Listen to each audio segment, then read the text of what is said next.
नमस्कार, आप सभी का स्वागत है हमारे यूट्यूब चैनल में। आज हमारा टॉपिक है रिसर्च यानी अनुसंधान पे व्यवस्थित, सुगठित तथा उद्देश्यपूर्ण प्रक्रिया जिसके द्वारा किसी समस्या या विषय के बारे में ज्ञान प्राप्त किया जा सकता है। ये सिस्टमैटिक है, ऑर्गेनाइज्ड है, पर्पसली किया जाता है, न्यू नॉलेज पर बेस्ड है। रिसर्च की बात करें तो इसका अर्थ होता है खोज करना, चीज़ों को जानकारी देना और उन्हें खोज करना भी रिसर्च के अंतर्गत आता है। शोध का अर्थ है, रिसर्च का अर्थ है कि मतलब किसी समस्या के समाधान के लिए उसका ज्ञान और वैज्ञानिक तरीके से खोज करना, उसकी जांच करना, या न केवल जानकारी इकट्ठा करना है बल्कि उसकी सत्यता की जांच करना भी होता है। जांच किसी विषय या समस्या के बारे में प्रारंभिक जानकारी प्राप्त करना यह पहला चरण होता है जिसे हम तथ्य या सूचना को इकट्ठा करते हैं। जांच अधिक व्यापक और सामान्य होती है, यह नई समस्याओं की पहचान में सहायक होती है। परीक्षण किसी प्राप्त का जानकारी की सहायता से किसी प्राप्त जो उसकी सत्यता, शुद्धता, उपयोगिता की जांच की जाती है। यह जांच का दूसरा चरण है जिसमें तथ्यों को परखा जाता है और प्रमाणित किया जाता है या वैज्ञानिक दृष्टि से किया जाता है।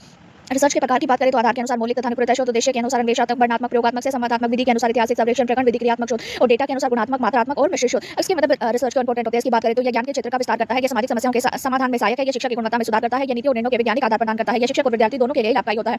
अब रिसर्च की मतलब उद्देश्य की बात की जाए तो यह निश्चित ही उद्देश्यपूर्ण होता है, व्यवस्थित होता है, वैज्ञानिक दृष्टिकोण पर आधारित है, तर्कसंगत है, सत्यापन स्थापित यानी सत्य की मतलब कोई चीज सही है नहीं, सत्यापन योग्य साबित करने योग्य है, सामान्यकरण है, नियंत्रण है, नवीनता है, क्रम प्रक्रिया है। अगर इसके ऑब्जेक्टिव की बात करें तो नए ज्ञान की प्राप्ति करना इसका मुख्य उद्देश्य होता है। तथ्यों के सिद्धांतों की खोज, समस्या का समाधान करना, सिद्धांतों नीतियों का निर्माण करना, भविष्य की योजना के लिए आधार प्रदान करना। इसे आप मेमोरी ट्रिक दे रखिए, आप इसके द्वारा से आसानी से याद कर सकते हैं।